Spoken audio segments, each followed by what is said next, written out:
Presidente da Federação Espírita do Paraná, já pela segunda gestão, até o final deste ano, e já há vários anos integrante do movimento espírita e que aceitou o nosso convite de aqui estarmos desta noite, estar aqui falando para nós, não só nessa casa, mas em todas as casas. E não vou me prolongar, vou passar a palavra para ele, para que ele possa fazer a exposição da noite. Obrigado.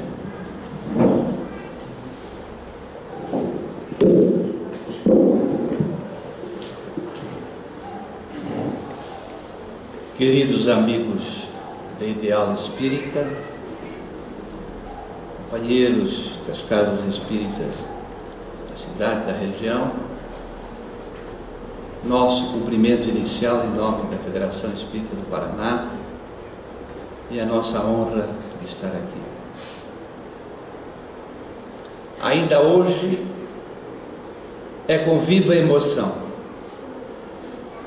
que podemos ouvir a voz dos sinos de bronze que ecoaram pelos campos, pelas vilas, pelas cidades e pelas pradarias, estabelecendo um vivo convite para o nosso encontro com a divindade, para o nosso encontro com Deus. Apurando a memória dos nossos ouvidos espirituais, podemos ouvir ao longe as vozes que emanaram das criptas da Índia antiga, nos falando sobre o único Senhor da vida e sobre a reencarnação. Mas além, podemos ouvir o ranger das portas pesadas que se abrem sobre o deserto da Mesopotâmia, e ali a musicalidade das correntezas do Tigre, do Eufrates e do Nilo, nos cantando a canção da imortalidade da alma. Mas além, ouvimos as vozes que saem do Monte Olimpo, no panteão dos deuses, e as expressões da imortalidade e da reencarnação também podemos ouvir nas vozes da Grécia Antiga, para também ouvirmos a voz que sai do arvoredo e há de trazer para a terra aquilo que nós compreendemos como sendo a primeira manifestação divina direta de Deus para a criatura, através dos 10 mandamentos do Decálogo de Moisés. Enfim, em toda a trajetória do homem na terra, no mundo antigo, as civilizações grandiosas do passado, os profetas que surgiriam por volta de 2500 anos antes de Cristo, no povo hebreu e depois no povo judeu, os demais líderes religiosos de outras nações, trouxeram para a humanidade os seus ensinamentos, que visavam objetivamente tirar o homem da sua infância espiritual, a fim de que pudessem ter uma noção mais exata do Criador e até propriamente de si mesmo, a criatura, e que pudesse cultivar na sua intimidade a certeza de que há um único Deus, na expressão exotérica de Moisés, que há de fixar na terra o chamado monoteísmo. Mas mesmo aquelas crenças que se guiavam por vários deuses politeístas, não deixaram de trazer os seus líderes, aos seus povos, a orientação segura na direção da expectativa de uma vida futura, muito embora localizada aqui ou acolá, ou em paraíso, ou no nirvana, ou nas expressões mais variadas do mundo antigo. E sem sombra de dúvidas, os 10 mandamentos, ou o Decálogo, vai representar para a terra como sendo a primeira grande revelação para a humanidade, direta do Criador. E o trabalho de Moisés é inegável nesse ponto, para que as criaturas do futuro pudessem não adorar outros deuses, mas apenas um único Senhor da vida, e que também não cultivasse imagens relativamente a esse Deus. E com Moisés temos no palco da terra a soberana lei de justiça, ou a chamada pena de talião, que traduzia-se na expressão de que quem com ferro fere, com ferro será ferido. E o grande patriarca haverá de ditar normas e comportamentos humanos para a sua gente, assim considerada na história como o povo escolhido. Mas por que povo escolhido? Porque era a nação que tinha a maior condição, ou a condição mais apropriada possível, de entender a existência de um único Deus, de entender as suas leis e de procurar colocá-la em prática, escolhido do ponto de vista de um simbolismo, aquelas criaturas que tinham mais propriedades para compreender tudo isto. E o grande legislador deixa 5 livros, muito embora ele de sua lada não tenha escrito nada. Aqueles que estavam com ele que escreveram 5 livros que nós conhecemos como o Pentateuco mosaico, iniciando com a Gênese, depois Deuteronômio, Levítico, Número e Êxodo, que trata do êxodo do povo judeu, do povo hebreu do Egito. Essa primeira grande revelação, consubstanciada nos 10 mandamentos, dita normas de comportamento entre as pessoas, iniciando por amar a Deus sobre todas as coisas, o primeiro mandamento, não cultivar imagens dele na terra, etc. Vai também nos demais 9 mandamentos tratar de regular toda a vida em sociedade da grande nação. Dentre esses mandamentos, não precisaremos desfilar todos aqui: não matar, não roubar, não desejar a mulher do próximo, não desejar a colheita do próximo, etc, etc. Eram regulações sociais, leis humanas, para que a criatura humana pudesse compreender os limites que todos nós temos desde aquele tempo.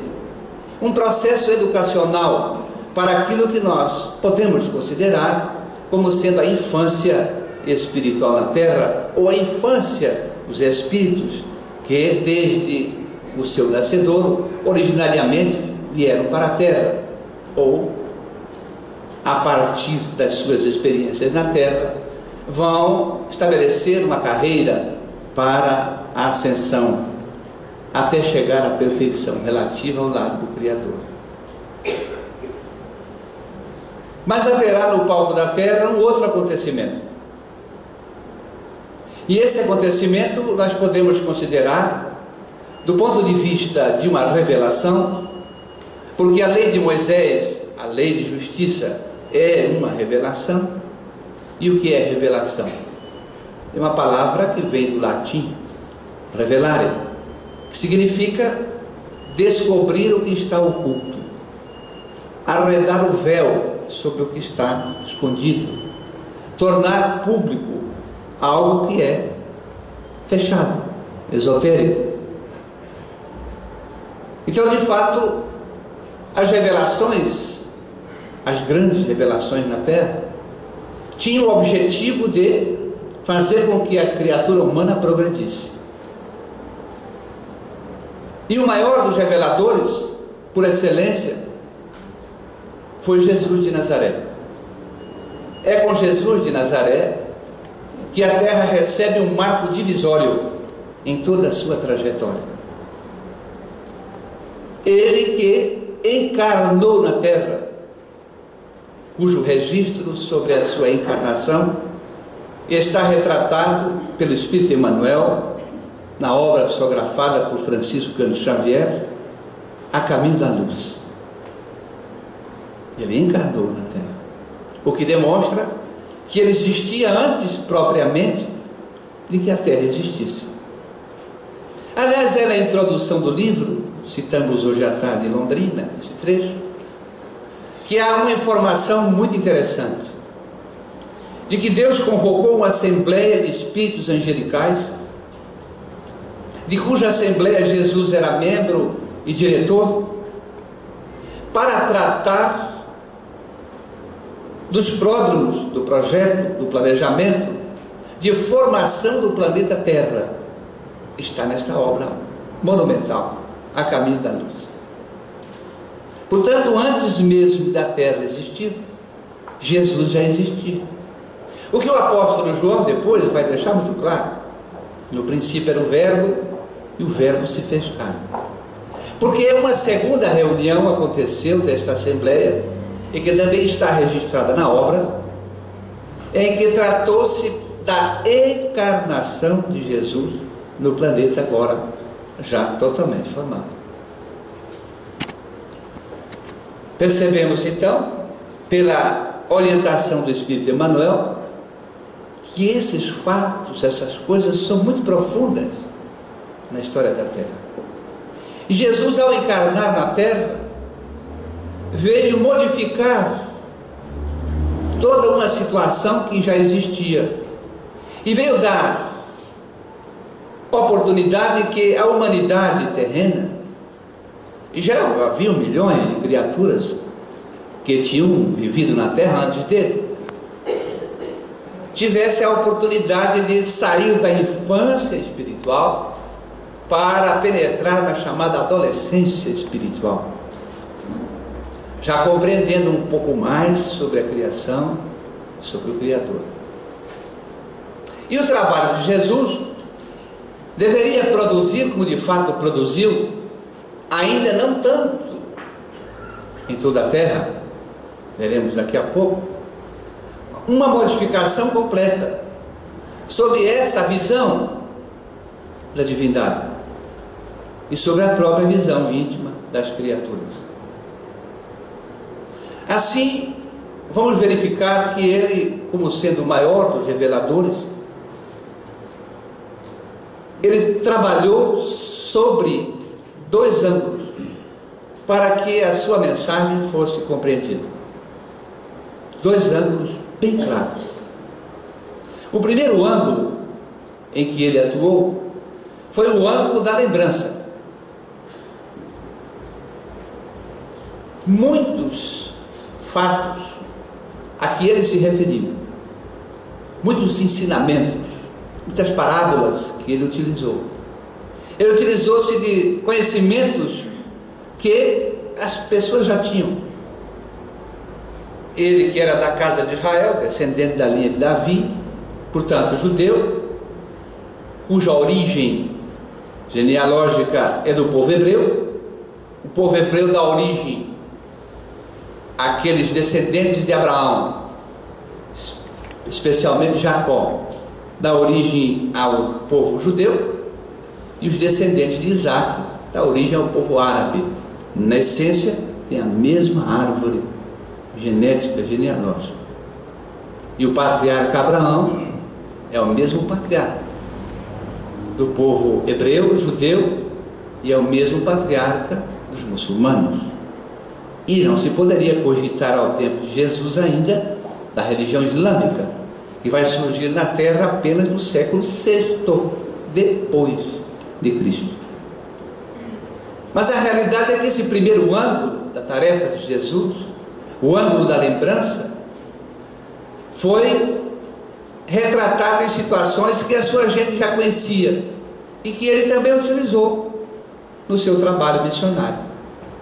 Nós vamos encontrar, por exemplo, Jesus se referindo a paraíso ou a céu, expressões dogmáticas que já existiam entre os judeus. E o que é um dogma? O dogma é uma interpretação humana sobre as coisas divinas. tidas como verdades inconclusas. O que quer dizer? Não se discute, uma verdade está acabada. É uma interpretação dos homens. Ou é um ponto de fé humano sobre a divindade. Então ele utilizou-se também, por exemplo, da palavra Satanás. Às vezes ele diz a Pedro, em certa ocasião, afasta-te de mim, Satanás. É uma expressão dogmática do povo judeu para interpretar a personificação do mal, ou o diabo, ou Satã, etc. Então ele conhecia, claro, o Espírito puro, conhecia toda a trajetória antes dele, as revelações menores antes dele, próprio conteúdo do Pentateuco mosaico, e ele iniciou uma tarefa para modificar o comportamento do homem. Um dos seus maiores biógrafos, Ernest Renan, no livro A Vida de Jesus, diz que para ele, na expressão dele, no entendimento dele, o primeiro ensino público de Jesus esteve adstrito ao campo das leis. Foi quando ele já houvera escolhido os seus 12 apóstolos. Ele dirige-se ao templo de Jerusalém, e antes das escadarias do templo de Jerusalém, ele começa a fazer uma pregação, como nós conhecemos. As pessoas começam a ficar à sua volta, e começam a ouvir fatos, colocações, ensinamentos que eles começam a ficar intrigados. Era diferente daquilo que ouviam no Sinédrio. Até que um interlocutor o interrompe. Está retratado nos evangelhos. Ele diz: qual é o maior mandamento da lei? E ele respondeu: o maior e o primeiro mandamento da lei é amar a Deus sobre todas as coisas. Repetia então o primeiro mandamento do Decálogo de Moisés. Mas antes que perguntasse qual eram os outros, ele acrescentou: e vos dou o segundo: amarás o próximo como a ti mesmo. E haveria de dizer, isso é muito importante a gente prestar atenção no que ele diz depois. Nisto, nesses 2 mandamentos, está toda a lei e os profetas. A que lei ele se referia? E a que profetas ele se referia? Não só do seu povo, nem só da sua gente. A todas as lideranças religiosas da terra antes dele, nas mais variadas civilizações, as leis de cunho teológico, portanto ligado à religião, seja qual for, antes dele, às profecias, mormente na sua gente, os profetas, antes dele. E ali ele dava um aval, avalizava o trabalho de todas essas pessoas, de todas essas nações, e dizia que nesses 2 mandamentos estavam incluídos todos os ensinamentos que vieram antes dele. E com efeito, se nós, mesmo hoje na nossa vida, praticarmos esses 2 mandamentos, não precisamos de mais nada: amar a Deus, amar ao próximo. Então, nesse ângulo da lembrança, Jesus trabalhou com muita propriedade. E ele tinha uma preocupação, poderemos aqui imaginar nós, embora ele tivesse toda a condição própria do seu espírito, de fazer-se compreendido, entendido pelas pessoas.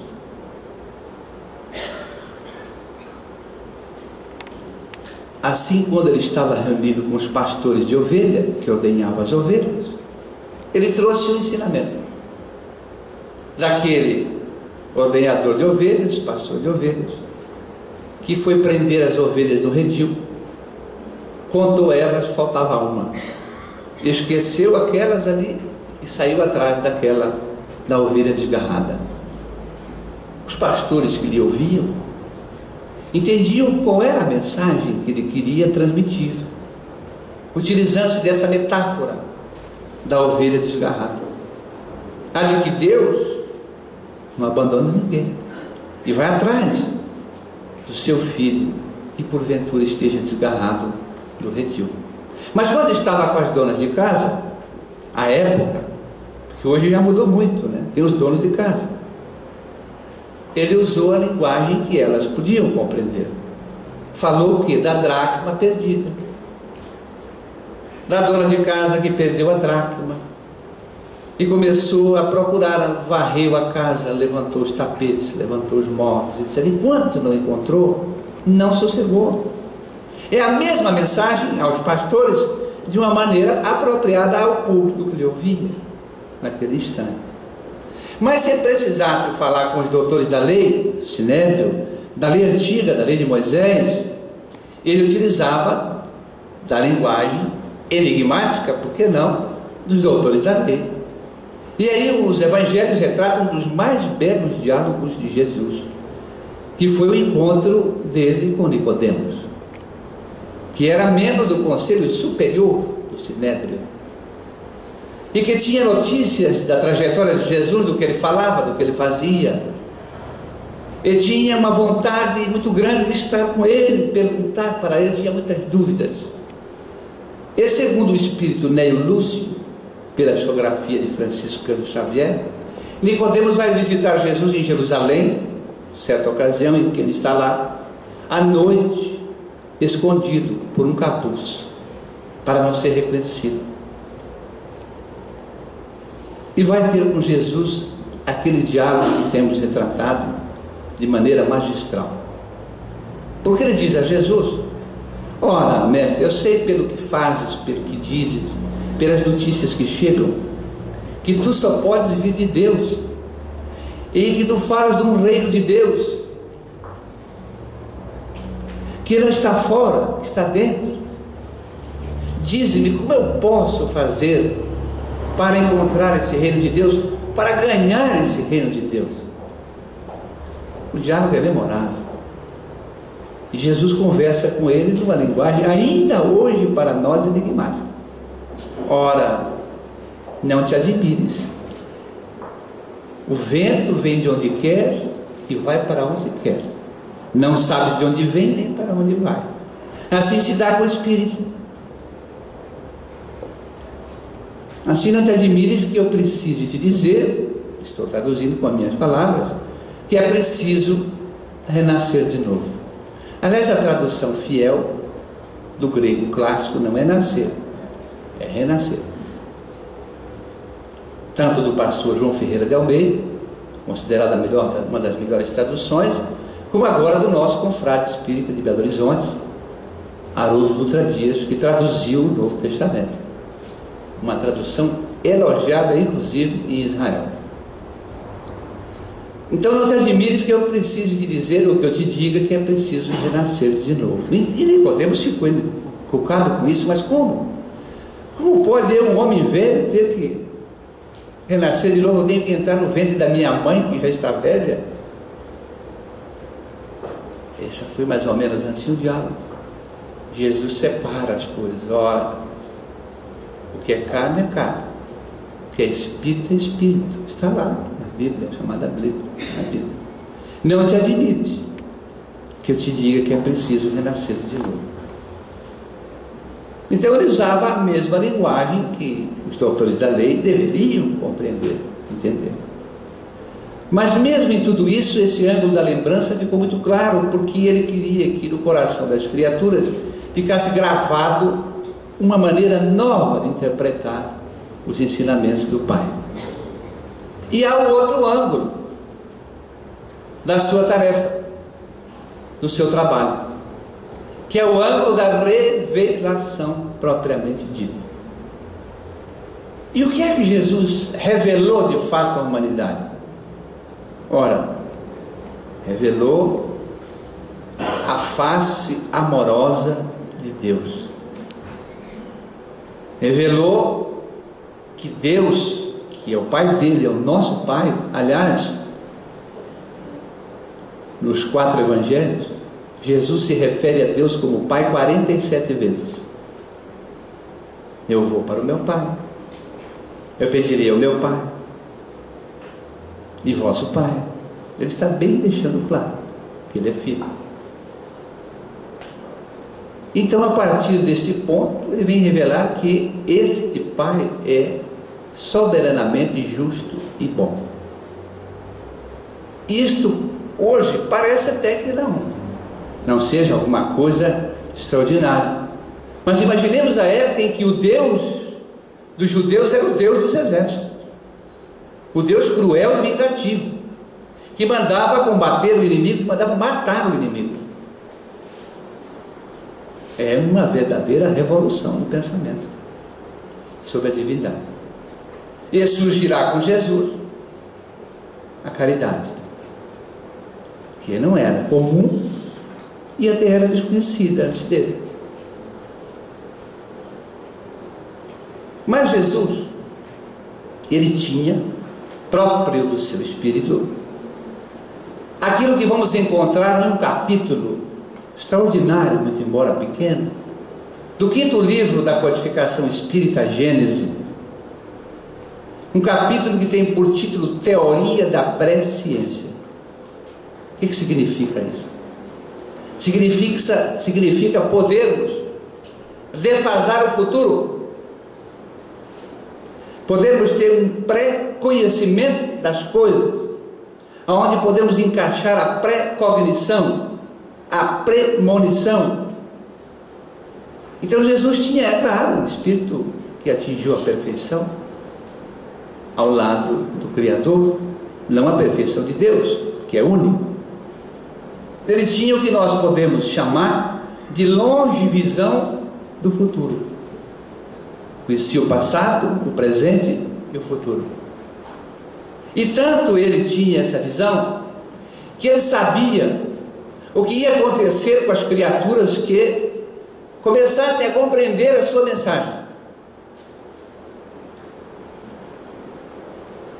E o codificador do Espiritismo, o Sr. Allan Kardec, o professor francês Hippolyte Léon Denisard Rivail, quando ele foi escrever o 3º livro da codificação espírita, o Evangelho segundo o Espiritismo, portanto não adianta procurar o primeiro que não existe, né?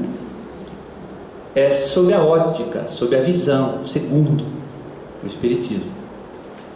Ele debruçou-se numa grande interrogação: como construir uma obra que falasse dos Evangelhos de Jesus sem que ele penetrasse, por exemplo, nos milagres que Jesus provocou, sem que ele penetrasse nas profecias. Não era bem esse o objetivo que ele pretendia. E, inspirado, ele resolveu separar as parábolas e ensinos de Jesus, que ao ler a criatura tem a necessidade de reflexionar, principalmente no que se refere à sua intimidade e à sua vivência. Portanto, poderíamos dizer as parábolas e ensinos de Jesus que tinham reflexões morais. Daí o codificador separou somente essas, colocou na abertura dos capítulos ipsilíteres, portanto fiel ao texto da chamado Novo Testamento. Ele próprio comentou muitas das parábolas e dos ensinos e submeteu aos espíritos reveladores, que trouxeram a revelação espírita para a terra, essas parábolas para a interpretação. Daí surgiu o Evangelho segundo o Espiritismo, cujo primeiro título não era esse, era a imitação dos Evangelhos, que os espíritos superiores recomendaram ao Sr. Allan Kardec não colocar esse título, para que não houvesse problemas com a igreja. Então temos aí o Evangelho segundo o Espiritismo. Mas no Evangelho segundo o Espiritismo, Allan Kardec pegou determinadas parábolas e ensinos de Jesus e separou num capítulo muito curioso, intrigante também, e que ainda hoje, quando a gente lê, a gente tem dificuldade de interpretar. E colocou num capítulo chamado estranha moral. Estranha moral. Interessante. E ele inicia esse capítulo trazendo um ensinamento de Jesus que ainda é enigmático para nós. No Evangelho de Mateus, inicia assim: não penseis que eu vim trazer a paz à terra. Eu vim para trazer a espada. Que coisa, né? A personificação do amor, porque Jesus é a personificação do amor, não veio trazer paz, veio trazer a espada. No Evangelho de Lucas é quase o mesmo sentido. Não penseis que eu vim trazer a paz à terra, eu vim trazer a divisão. Porque numa casa onde houver 5 pessoas, 3 estarão contra 2 e 2 contra 3. Eu vim para separar o pai do filho, a mãe da filha, a sogra da nora. Coitada da sogra desde esse tempo. Mas está lá no texto do Evangelho. A sogra da nora, etc. Mas como? Não vamos compreender isso. Em razão dessa longe visão do futuro. Ele sabia que o seu ensinamento era um ensinamento revolucionário, não é reacionário. Reacionário é negativo. Revolucionário. E que nas famílias algumas pessoas iam beber aqueles ensinamentos como uma água que descedenta mesmo, e outras não iam aceitar. Então haveriam divisões. O que a gente vê, por exemplo, nos mártires do cristianismo, que caminham para os circos, para o sacrifício, em favor de não abdicar do ensinamento de Jesus. Criaturas que alguns estavam lá, outros familiares não estavam, porque uns aceitavam, outros não aceitavam. Então não era um ensinamento que provocava a necessidade de reflexionar, de pensar nas criaturas. Nem todos estavam aptos a pensar naquele instante, nem queriam. Como ainda hoje tem gente que não quer saber de nada, não quer saber de religião, de pensamento, de morte, de nada. Opção de cada um.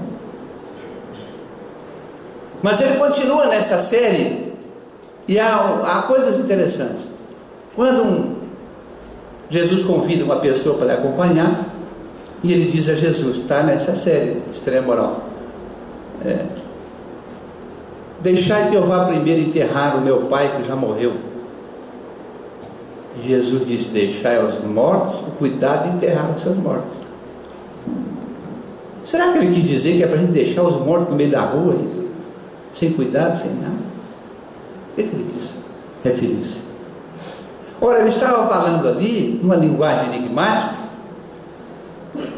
que os mortos que cuidam dos mortos são os mortos segundo o Espírito, que não estão preocupados com o futuro, que não estão preocupados em melhorar-se para uma vida melhor, porque aquelas criaturas mesmo que às vezes vivas na matéria parecem mortas, sem entusiasmo, sem vida, sem vontade, depressivas, extremamente negativas, pessimismo a toda prova. Cuidado, todos nós temos que ter cuidado. Às vezes estamos mortos e não sabemos, sob essa ótica. E tudo à nossa volta não serve, não presta, e Deus esqueceu-se de nós. Ele não esquece de ninguém.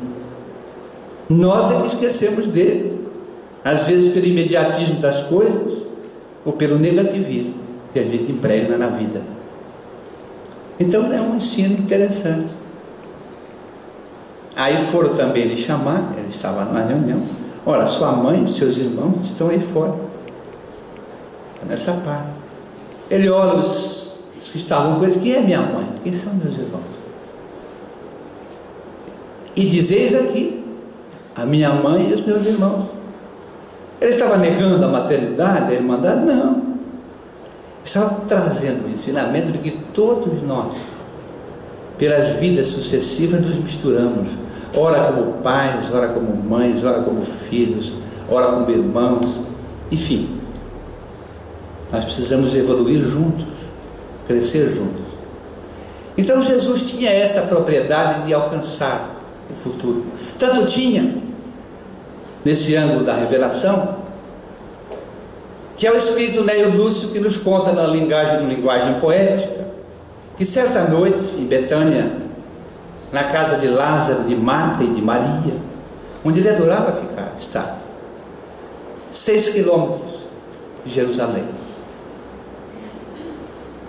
Segundo o espírito Neio Lúcio, numa noite fria, porque lá no deserto, naquelas regiões, de dia é muito quente, de noite é frio, à beira de um fogo crepitante, ele teve com os seus apóstolos um diálogo memorável, e de fato é memorável mesmo, porque reunido com eles aquela noite, ele disse assim: se me amais, guardai os meus mandamentos. E eu vou para o meu Pai. Ele já percebia o momento do seu retorno na pátria espiritual. Mas não vos deixarei sós.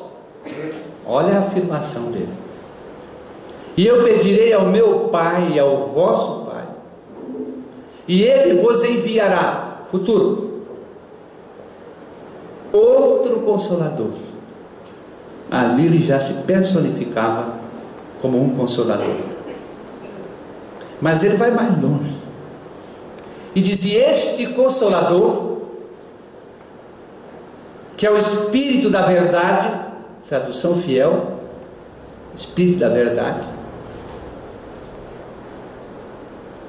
vos fará lembrar de tudo que eu tenho dito. Registremos aí o ângulo da lembrança, primeiro ângulo do seu ensino. E vos revelará outras coisas.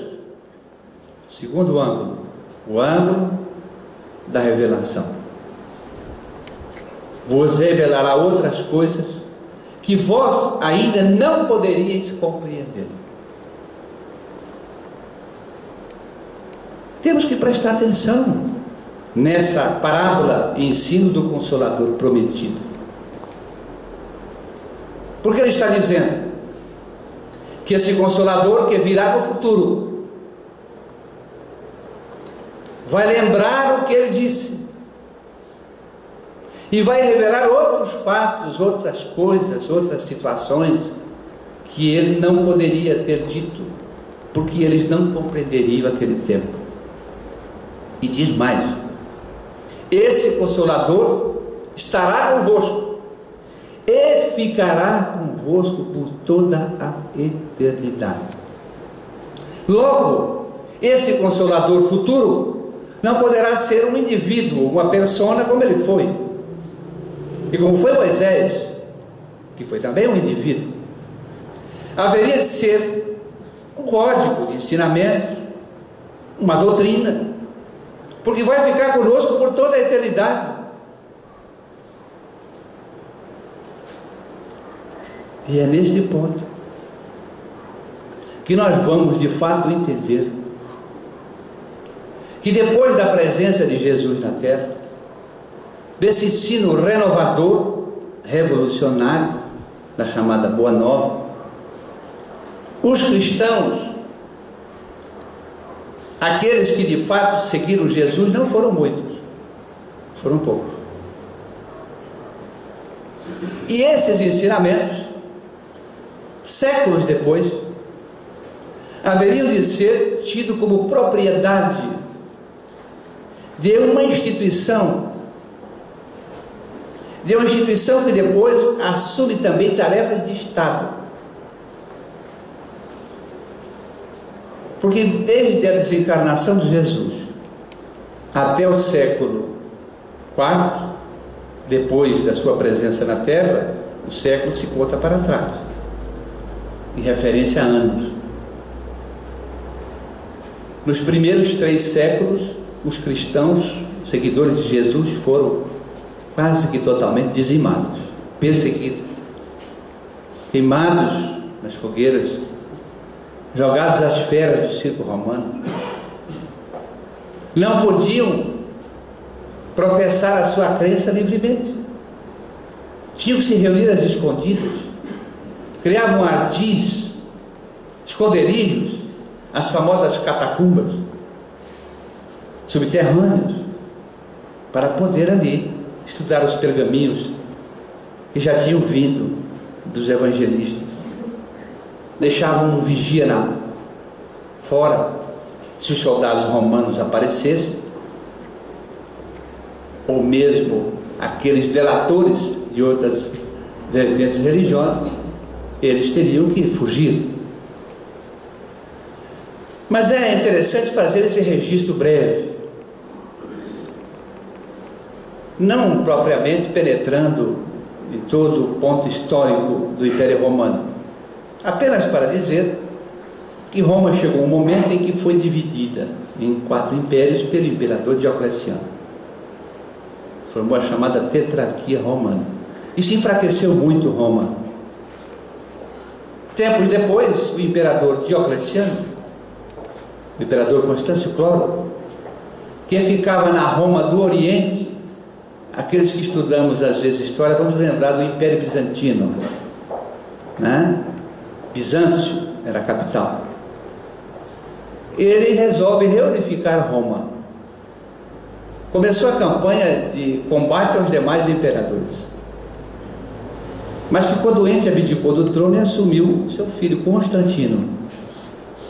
E Constantino prosseguiu a campanha do pai, reunificou Roma, penetrou a cidade de Roma na Península Itálica, na Europa, vitorioso, bateu o imperador Maxêncio. Mas ele permitiu que os seguidores de Jesus, seguidores do homem do caminho, seguidores do Cristo, aliás, Cristo e cristão foi palavras criadas pelo evangelista Lucas, pudessem combater ao seu lado. E quando ele penetra em Roma vitorioso, reunifica o império, cuja capital ele transfere para Bizâncio, que depois ele muda o nome em sua homenagem para Constantinopla, hoje é a cidade de Istambul, na Turquia. Então ali ele baixou um edito a circular, permitindo aos cristãos a livre crença. 313 depois de Cristo. 3 séculos sem poder se reunir, como estamos nos reunindo hoje aqui, até com a proteção do Estado. A Constituição nos dá esse direito, né? O direito à liberdade de religião. Então nós estamos reunidos aqui sem problema. Aquele tempo não tinha isso. E com essa prerrogativa surgiu no Império reunificado muitos problemas. Muitos problemas. Porque estava sob o domínio ainda de Roma, toda aquela região da Palestina, do Oriente, os judeus estavam sob o domínio romano, os politeístas gregos, os próprios politeístas romanos, etc. E ele foi obrigado a reunir esse povo todo e fazer um movimento de conciliação. Nos dirá o Espírito Emmanuel na obra Caminho da Luz. Muito embora alguns concílios pequenos, o grande primeiro concílio, convocado por Constantino, foi na cidade de Niceia, próximo a Roma, o concílio de Niceia, em 325 depois de Cristo. Por que estamos citando isso e essa data? Também não é crítico, é um registro histórico. Porque é neste concílio que se lança a pedra fundamental, o lançamento da Igreja Católica e Apostólica Romana. Eu fiz o registro que não é crítica, e sempre digo, eu, antes de ser espírita, aliás, como tradição da minha família, fui católico. Fui coroinha, fui seminarista. A minha mãe queria que eu fosse padre, eu nem pareço com padre, né? Mas eu tenho padres amigos. E o catolicismo me ajudou muito, muito mesmo. Então é só um registro de história, não é nada, nenhuma crítica. E ali surgiria nesse conclave, nesse concílio, também o lançamento de um livro que começa ali, e que hoje nós conhecemos como Bíblia Sagrada. Antes disso não existia. Não existia. Os judeus se guiavam pela Torá, um dos livros da Taná hebraica. Os hindus, 72 livros sagrados compõem o Bhagavad Gita. Na China, o livro dos avoengos, o livro dos mortos. Todas as civilizações tinham seus livros próprios, seus códigos próprios. E surgiu ali, nesse concílio, estabelecendo o quê? Pegando vários dogmas da Torá dos israelitas: paraíso, Adão e Eva, primeiro homem, primeira mulher, 6 dias da criação, inferno, etc. E trazendo os profetas, né, os salmos, tudo isso, trazendo para compor a primeira parte de uma obra. E ficou sendo chamado de Velho Testamento. E os ensinamentos de Jesus para uma segunda parte, Novo Testamento. Mas já surgiu nesse concílio o primeiro dogma cristão, assim chamado.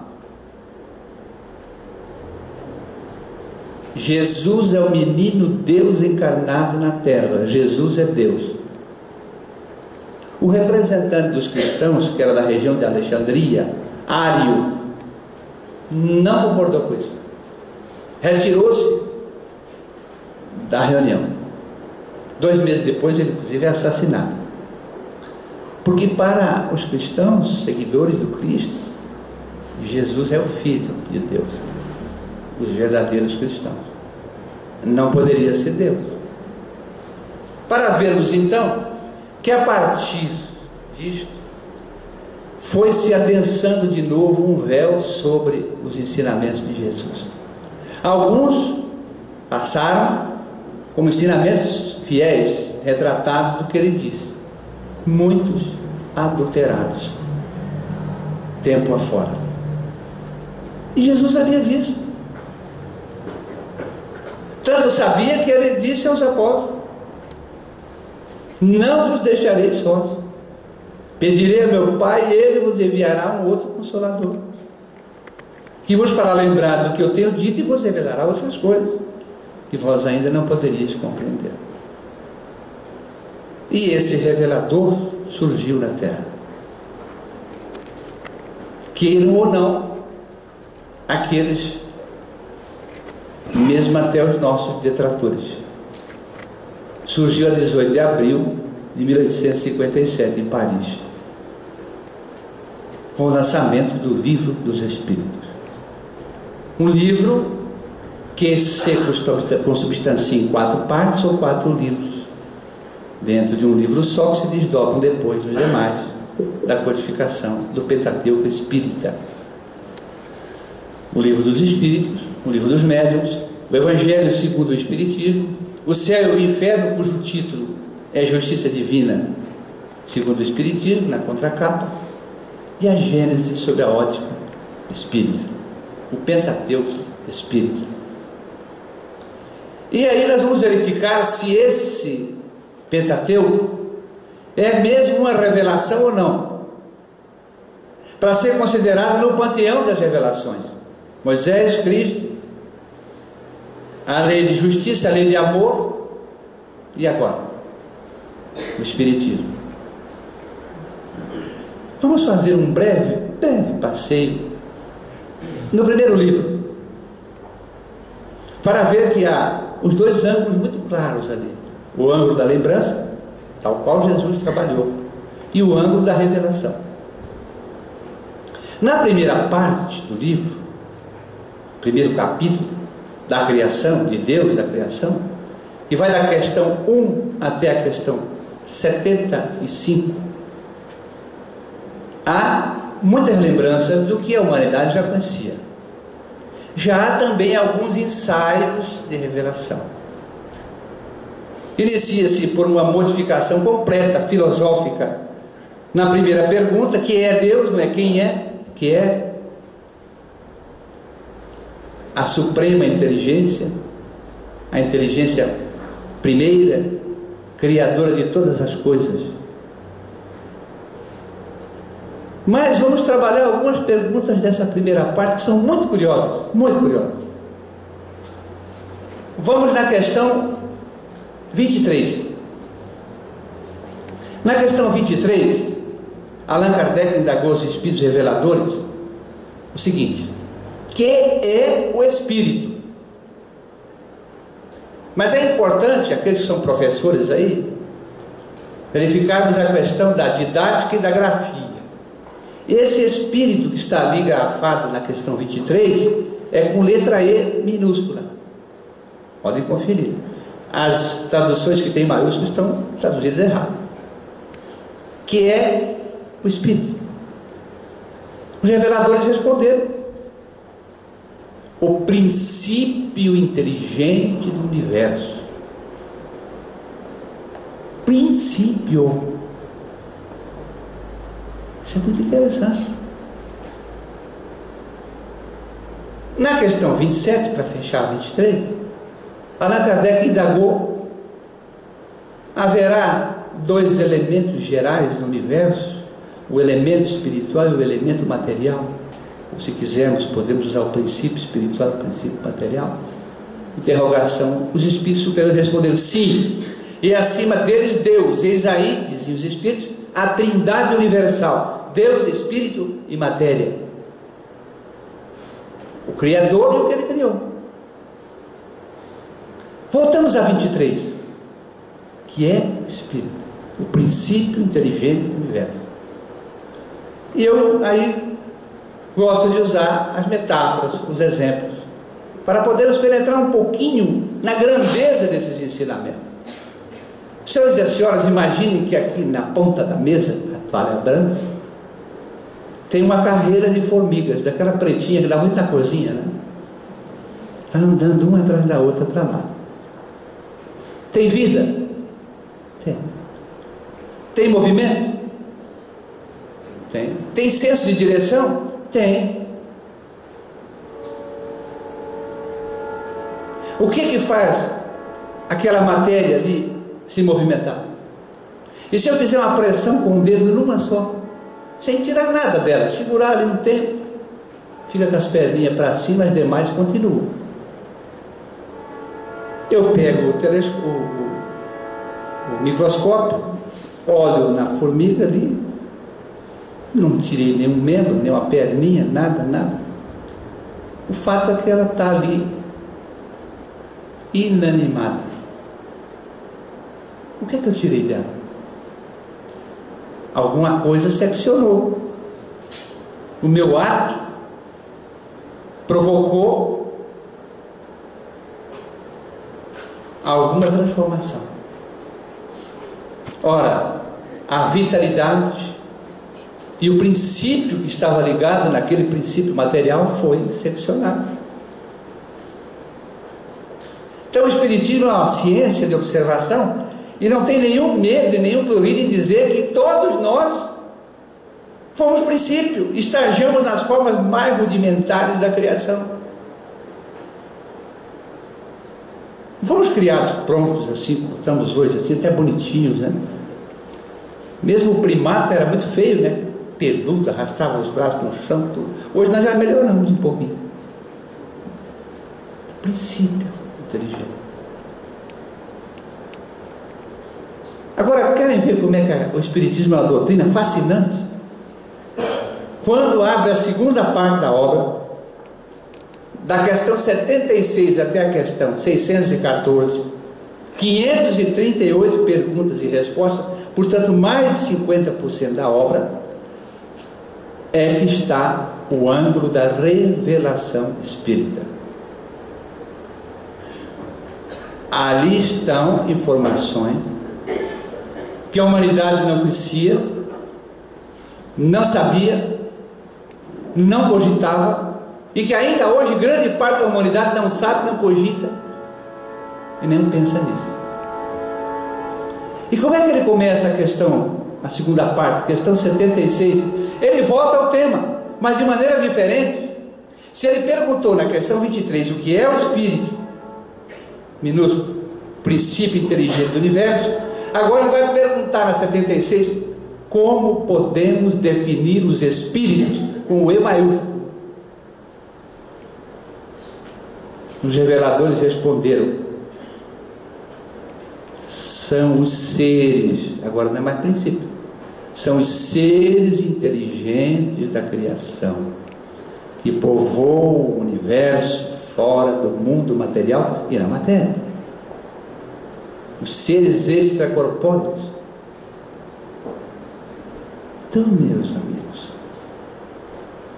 esse princípio caminhou, se elaborou por milênios afora, até que ele atingiu um estágio de ser, com inteligência sequencial, com a racionalidade presente agora, com os experimentos da razão, que fará surgir a lógica depois. Foi uma longa caminhada. Agora ele precisa de um corpo apropriado que responda a essa sua conquista. Aí o primato. E a partir dali também, uma longa evolução se inicia novamente. É o Espiritismo, trazendo revelações extraordinárias.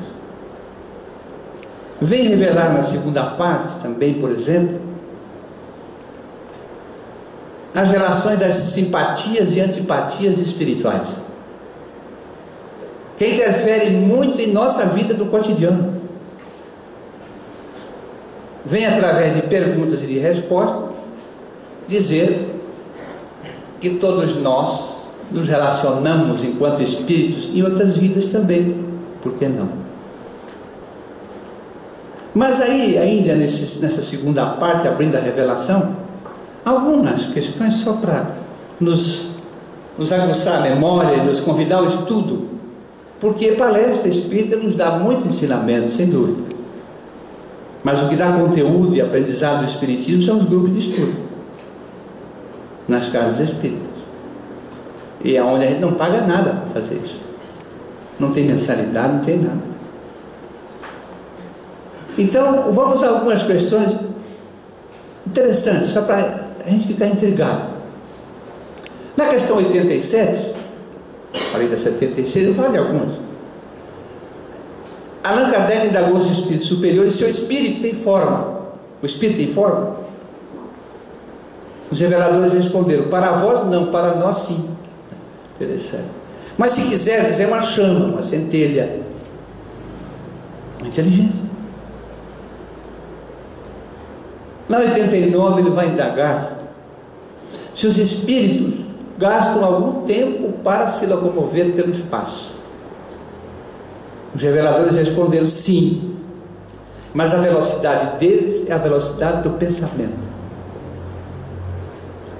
Então eu gosto de usar assim algumas metáforas. Imaginemos que alguma das pessoas que está aqui, ao sair de casa, não lembra se desligou o fogão de gás lá, a boca do gás. Aí veio para a palestra e fica aflito: será que eu desliguei o gás? Pensa. Mas por que não vai lá? Porque o corpo não impede, o espírito está ligado ao corpo. Nós estamos aqui numa trindade: espírito, perispírito e corpo físico. O corpo está agasalhando o espírito, não dá para a gente ir. Mas se a gente estivesse aqui em espírito sem o corpo, a gente já ia para lá. Mas chegar lá eu não posso desligar, porque é matéria. Mas eu vou, alguém que está lá assistindo televisão, e fala no ouvido: ó, vai dar uma olhada lá na cozinha, no fogão. São as intuições espirituais. A linguagem do espírito é a linguagem do pensamento.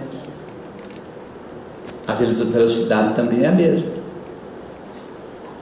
Aí nós vamos na questão 93, onde Allan Kardec nos traz a informação pela sua pergunta, que os reveladores desse corpo que liga o espírito ao corpo físico, o perispírito. E aí, a partir da questão 97 e vai para 98, 99 e 100, vamos ter uma revelação na Terra, que é o fato de que os espíritos se compõem em grandes ordens, né? E ali estão retratadas 3 ordens: espírito de terceira ordem, de segunda ordem, de primeira ordem. E essas ordens têm escalas espirituais. Por exemplo, os espíritos de terceira ordem são os espíritos imperfeitos, que acho que somos nós ainda. Então tem a escala espírita. Eu não sei se aqui em Rolândia, viu, Célia? Quem estuda nos grupos de estudos aí já aconteceu, ou quem está conhecendo o Espiritismo, já aconteceu a curiosidade de saber onde é que a gente está na escala espírita, né? Então ali naquela terceira parte tem os espíritos impuros, desejo do mal, tem os espíritos levianos, que provocam só intrigas, é uma classe de espíritos. Tem os espíritos batedores, normalmente produzem efeitos físicos, né? São utilizados até pelos espíritos superiores às vezes. Tem os espíritos neutros, enfim, são 5 classificações de terceira ordem.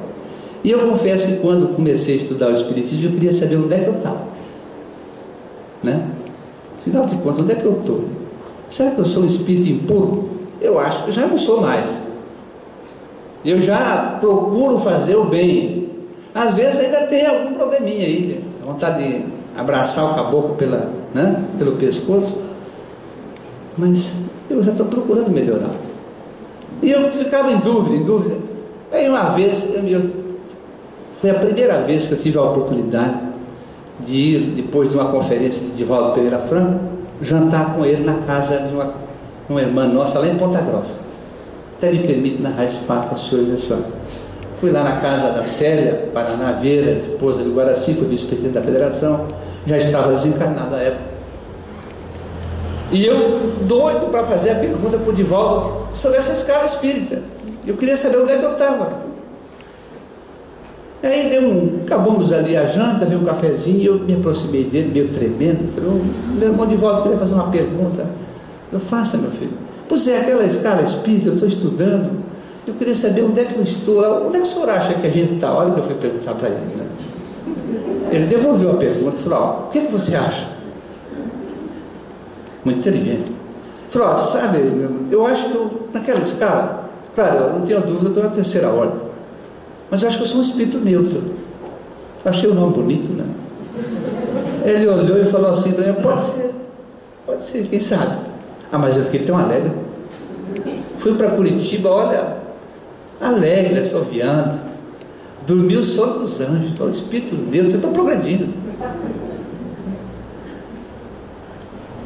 De manhã, no sábado, por que será que a gente tem intuições, né? De tudo quanto é tipo. Acho que eu recebi uma intuição, falou, pegue o livro lá e dá uma lida. Eu fui pegar o livro, fui ler. Fiquei meio decepcionado. Espírito neutro é o seguinte, sempre em cima do muro.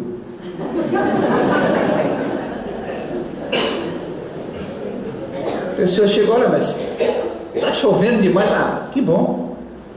O sol está muito forte, que bom, está tudo bom. E sempre ele não quer fazer nada. Eu sempre digo, lá no nosso centro espírita, lá em Curitiba, está cheio de espírito neutro. A gente convoca, sábado vamos fazer um trabalho, um mutirão, pode contar comigo que eu estou aí, mas nem aparece. Aqui em Rolândia eu sei que é diferente. Espírito neutro. Mas veja como a vida é engraçada. 3 anos se passaram.